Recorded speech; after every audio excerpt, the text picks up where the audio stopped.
മനസ്സിൽ സ്നേഹമുള്ളവർ മിഴികളിൽ കണ്ണുനീരുണ്ടെങ്കിലും അവരുടെ ജീവിതം മുന്നോട്ട് കൊണ്ടുപോകാൻ ശ്രമിക്കും. അവർക്ക് പുഞ്ചിരിയോടെ എപ്പോഴും പറയാൻ ഒന്ന് മാത്രമേ ഉണ്ടാവുകയുള്ളൂ: എനിക്ക് സുഖമാണ്. Hi, good morning. എല്ലാവരും സുഖമായിരിക്കണമല്ലോ. ഞാനും സുഖമായിരിക്കുന്നു. എന്തൊക്കെയുണ്ട് വിശേഷങ്ങൾ? ഇന്നിവിടെ എനിക്ക് മഴയൊക്കെ ഉണ്ടായിരുന്നു. നല്ല വിശേഷമാണ്. ഹാപ്പി ആയിരിക്കുന്നു. നിങ്ങളും ഹാപ്പി ആയിരിക്കണമല്ലോ. എനിക്ക് ഒരുപാട് ഫ്രണ്ട്സിനെ അറിയാം. കാരണം ജീവിതത്തിൽ ഒരുപാട് വിഷമങ്ങളുണ്ട്. എന്നാലും നല്ല രീതിയിൽ ചിരിച്ചുകൊണ്ട് സംസാരിക്കുകയും നല്ല ഹാപ്പി ആയിട്ട് മുന്നോട്ട് പോകുന്നു എന്ന് പറയുന്നതുമായിട്ടുള്ള ഒരുപാട് പേരെ അറിയാം കേട്ടോ. നമ്മുടെ എല്ലാവർക്കും നമ്മുടെ ലൈഫിൽ എല്ലാ സൗകര്യങ്ങളും സന്തോഷങ്ങളും ലൈഫൊന്നും ആയിരിക്കണമെന്നില്ല. പക്ഷെ ഉള്ളതിൽ നല്ല ഹാപ്പി ആയിട്ട് മുന്നോട്ട് പോവുക. പക്ഷെ അത് എല്ലാവർക്കും കഴിയുന്ന കാര്യമല്ല. എന്നാൽ അത് മാക്സിമം സന്തോഷമായിട്ട് മുന്നോട്ട് കൊണ്ടുപോകുന്നവരുമുണ്ട്. ചിലർ സ്വന്തം ജീവിതത്തിൽ കുറച്ച് ബുദ്ധിമുട്ടുകളൊക്കെ വരുമ്പോഴത്തേനും അത് വേണ്ടാന്ന് വെച്ചിട്ട് സ്കിപ്പ് ചെയ്ത് പോണവരുണ്ട്. ചിലർ എന്ത് തന്നെ ആയാലും പാരൻസ് ബുദ്ധിമുട്ടി വിവാഹം കഴിപ്പിച്ചിട്ട് വിട്ടതാണ്. അപ്പോൾ അവരുടെ കഷ്ടപ്പാടുകളൊക്കെ മനസ്സിലാക്കിയിട്ട് അത് എന്ത് പ്രശ്നമായാലും സഹിച്ച് അവിടെ തന്നെ ജീവിക്കണവർ ഒരുപാട് പേരുണ്ട്.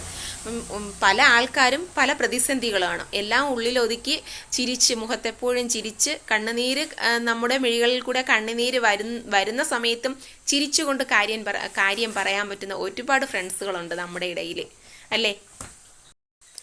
ഒരു ഫാമിലിയിൽ നമ്മൾ ഒരു അച്ഛനമ്മ മക്കൾ ഇങ്ങനെയുള്ള ഒരു ഫാമിലിയിൽ നിന്ന് ഒരു മകളെ ഒരു വീട്ടിലേക്ക് നമ്മൾ വിവാഹം കഴിച്ച് കൊടുക്കുമ്പോഴത്തേനും അവിടെ ഒരുപാട് പ്രതിസന്ധികൾ ആ കുടുംബം നേരിടേണ്ടി വരും.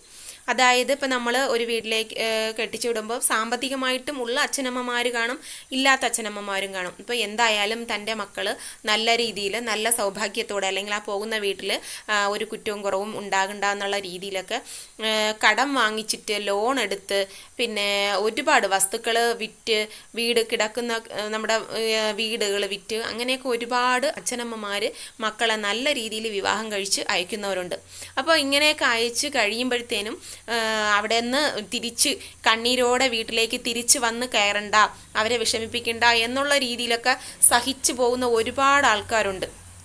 അവരുടെ ആ ത്യാഗം പറഞ്ഞറിയിക്കാൻ പറ്റാത്തൊരു ത്യാഗങ്ങളാണ്. അപ്പം ചില ഫാമിലിയിൽ, അതായത് ഹസ്ബൻഡ് നല്ല രീതിയിൽ നല്ല കെയർ കൊടുത്ത് പോകുന്ന ഫാമിലീസ് ഉണ്ട്.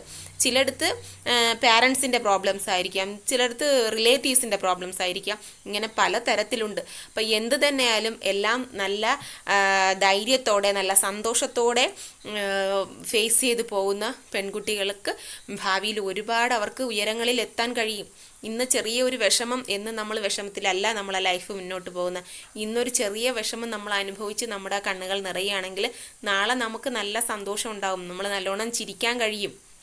അത് നമ്മൾ മറക്കരുത്.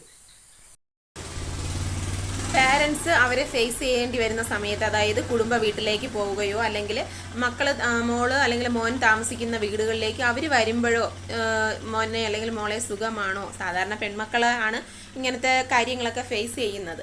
അപ്പോൾ സുഖമാണോ എന്ന് ചോദിക്കുമ്പോഴത്തേനും ഈ മക്കൾ എന്തു ചെയ്യും, അല്ലെങ്കിൽ ആ കുട്ടി എന്തു ചെയ്യും, വളരെ സങ്കടം മനസ്സിൽ ഇങ്ങനെ നമ്മുടെ സങ്കടം മനസ്സിൽ നിറയുമ്പോഴാണ് നമ്മുടെ കണ്ണുനീരുകളൊക്കെ നിറയുന്നത്, സ്വാഭാവികമാണ്.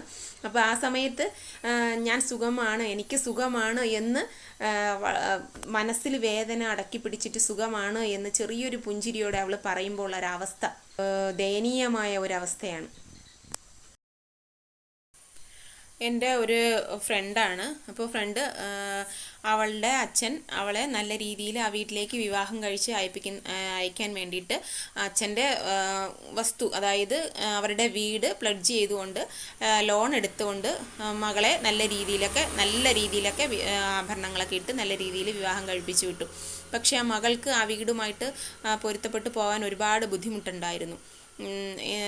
ഒരുപാട് ഫാമിലിയിൽ വരുന്ന ഒരുപാട് പ്രശ്നങ്ങൾ. പക്ഷേ ഹസ്ബൻഡ് അതായത് അവൾക്ക് നല്ല കെയറാണ് കൊടുത്തിരുന്നത്. ഹസ്ബൻഡ് ജോലിക്ക് പോകുമല്ലോ, അപ്പോൾ പിന്നെ അവൾക്ക് ആ ഫാമിലി മെമ്പേഴ്സുമായിട്ട് അഡ്ജസ്റ്റ് ചെയ്ത് പോകാനുള്ളൊരു ബുദ്ധിമുട്ടുണ്ട്. അങ്ങനെ ആയപ്പോഴത്തേനും ഒരുപാട് നാളിങ്ങനെ അവളുടെ ആ വിഷമം വീട്ടിൽ പറഞ്ഞാൽ അച്ഛൻ ഇങ്ങനെ വസ്തുക്കളൊക്കെ പണയം വെച്ചിട്ടാണ് അച്ഛൻ വിവാഹം കഴിപ്പിച്ച് അയച്ചത്. അപ്പോൾ വീട് വിട്ട് ഇവിടെ നിന്ന് പോയി കഴിഞ്ഞാൽ ഹസ്ബൻഡിൻ്റെ അമ്മ അച്ഛനൊക്കെ ഉണ്ട്, അവർക്കും പിണക്കമാവും. ഇങ്ങനെ ആരെടുത്തും ഒന്നും പറയാൻ കഴിയാതെ 1-2 പ്രാവശ്യം വിവാഹം കഴിഞ്ഞ ആദ്യത്തെ ദിവസങ്ങളിലൊക്കെ അവളിങ്ങനെ വീട്ടിലെ ചെറിയ ചെറിയ പ്രശ്നങ്ങളൊക്കെ ഹസ്ബൻഡിൻ്റെ അടുത്ത് പറഞ്ഞപ്പോൾ ഹസ്ബൻഡ് അത് വീട്ടുകാരുടെ അടുത്തൊന്ന് റിയാക്ട് ചെയ്യാൻ തുടങ്ങി. അപ്പോഴത്തേനും ആ വീട്ടിൽ ചെറിയ ചെറിയ പ്രശ്നങ്ങളുണ്ടായി. പിന്നെ അവൾ എന്ത് ചെയ്യും, പറയാതെയായി. ഹസ്ബൻഡിൻ്റെ അടുത്ത് ഒന്നും ഒരു അഭിപ്രായങ്ങളും വീട്ടിലെ ഒരു പ്രശ്നങ്ങളും പറയാതെ ആയപ്പോഴത്തേനും അവൾക്ക് തന്നെ സഹിക്കാൻ പറ്റാതെയായി. പിന്നെ എന്ന് വെച്ചാൽ ഹസ്ബൻഡിൻ്റെ അടുത്ത് പറയാൻ പറ്റില്ല, കാരണം ഹസ്ബൻഡ് വീട്ടുകാരുടെ അടുത്ത് പ്രശ്നം ഉണ്ടാക്കും. പിന്നീട് ഹസ്ബൻഡ് പോയതിന് ശേഷം വീട്ടുകാർ എവളുമായിട്ട് പിന്നെ അങ്ങ് വൈകുന്നേരം വരെ വീട്ടിലിരിക്കുന്ന കുട്ടിയല്ലേ, അപ്പോൾ വീട്ടുകാർക്ക് എവളുമായിട്ട് അഡ്ജസ്റ്റ് ചെയ്ത് മുന്നോട്ട് പോകാനുള്ള ഒരു ബുദ്ധിമുട്ടുണ്ടായി. അങ്ങനെ കുറേ നാൾ അവൾക്ക് വീട്ടിൽ പോയി നിൽക്കാനും പറ്റില്ല. ഒരു ദിവസമൊക്കെ വീട്ടിൽ പോയി നിന്നിട്ട് വരുമ്പോഴത്തേനും ഇവിടെ വീട്ടിൽ പ്രശ്നം ഉണ്ടാവും. അങ്ങനെ ആകെപ്പാടെ ഭയങ്കര പ്രശ്നമായി. ഒരുപാട് നാളിങ്ങനെ പോയി. വീട്ടിൽ നിന്ന് മാറി താമസിക്കാൻ പറ്റില്ല.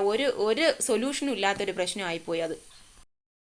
ഒരുപാട് വർഷങ്ങൾ വേണ്ടി വന്നു അവൾക്ക് ആ വീടുമായിട്ട് അഡ്ജസ്റ്റ് ചെയ്യാനും വീട്ടുകാർക്ക് അവളുമായിട്ട് അഡ്ജസ്റ്റ് ചെയ്ത് വരാനും ഒക്കെ ഒരുപാട് വർഷങ്ങൾ എടുത്തു. ഇപ്പം അവർ നല്ല ഫാമിലി ആയിട്ട് ജീവിച്ചു പോകുന്നു. ഇപ്പം വർഷങ്ങൾ കഴിയുമ്പോഴത്തേനും അടുപ്പം കൂടുമല്ലോ, അപ്പം പ്രശ്നങ്ങളും സോൾവായി നല്ല രീതിയിൽ മുന്നോട്ട് പോകുന്നു. അപ്പോൾ അന്ന് അവൾ ആ രീതിയിൽ, അതായത് ഇടയ്ക്കിടയ്ക്ക് കാണുമ്പം പറയും, അന്ന് ഞാൻ എടുത്ത് ചാടി വീട് മാറുകയോ അല്ലെങ്കിൽ ഹസ്ബൻഡിൻ്റെ അടുത്ത് പറഞ്ഞ് വീട്ടുകാരായിട്ട് പ്രശ്നം ഉണ്ടാക്കി അവരുടെ അകൽച്ച ഉണ്ടാകുകയൊക്കെ ചെയ്യുമ്പോഴത്തേനും പിന്നീട് ഫാമിലികൾ തമ്മിൽ തന്നെ അകർന്നു പോവുകയും വലിയ പ്രശ്നങ്ങൾ ഉണ്ടാവുകയും ചെയ്യായിരുന്നു. ഇപ്പോൾ എനിക്ക് ഫാമിലി ഫുൾ എൻ്റെ സപ്പോർട്ടിനുണ്ട്. എല്ലാവർക്കും എൻ്റെ അടുത്ത് നല്ല സ്നേഹമാണ്.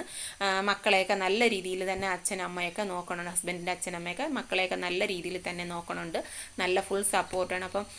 ഇപ്പം ഞാൻ വിചാരിക്കുകയാണ്, അന്ന് അതായത് അവൾ എന്തെങ്കിലും പറയുമ്പോൾ തന്നെ അവളുടെ കണ്ണുകൾ നിറയും. അത്രയ്ക്ക് പാവമാണ്. എന്ത് ചോദിച്ചാലും സങ്കടം കൊണ്ടങ്ങനെ വിതുമ്പി നിൽക്കുകയാണ്. പക്ഷേ സ്വന്തം വീട്ടിൽ അച്ഛൻ്റെ അമ്മയുടെ അടുത്ത് അവൾ വിഷമങ്ങളൊന്നും പറഞ്ഞില്ല. എപ്പോഴും ഒന്നാലും സുഖമാണ്. അച്ഛനെയും അമ്മയൊക്കെ നല്ല രീതിയിൽ കെയർ ചെയ്യുകയും അവരെ സന്തോഷിപ്പിച്ച് വിടുകയൊക്കെ ചെയ്യും. പക്ഷേ അവൾ എപ്പോഴും മനസ്സിൽ വിഷമം കൊണ്ട് നടന്നു. വർഷങ്ങൾ കൊണ്ട് അവൾക്കതിൽ മാറ്റം വന്നു. ഇപ്പോൾ നമുക്കൊരു മോശമായ ഒരു ലൈഫാണ് കിട്ടുകയെങ്കിൽ നമുക്ക് ആദ്യ സമയത്ത് നമുക്ക് കുറച്ച് വിഷമങ്ങളൊക്കെ അനുഭവിക്കേണ്ടി വരും. വർഷങ്ങൾ കഴിയുമ്പോൾ അത് മാറും. പിന്നീട് നമുക്ക് സന്തോഷം കിട്ടും. അതുകൊണ്ട് കിട്ടുന്ന കിട്ടുന്ന അവസരങ്ങളിൽ നല്ല രീതിയിൽ ജീവിക്കുക. അപ്പോൾ കണ്ണീരൽപ്പം നമ്മുടെ കണ്ണുകൾ നിറഞ്ഞൊഴുകിയാലും പിന്നീട് നമുക്ക് നല്ല ജീവിതം തന്നെയായിരിക്കും കിട്ടുക.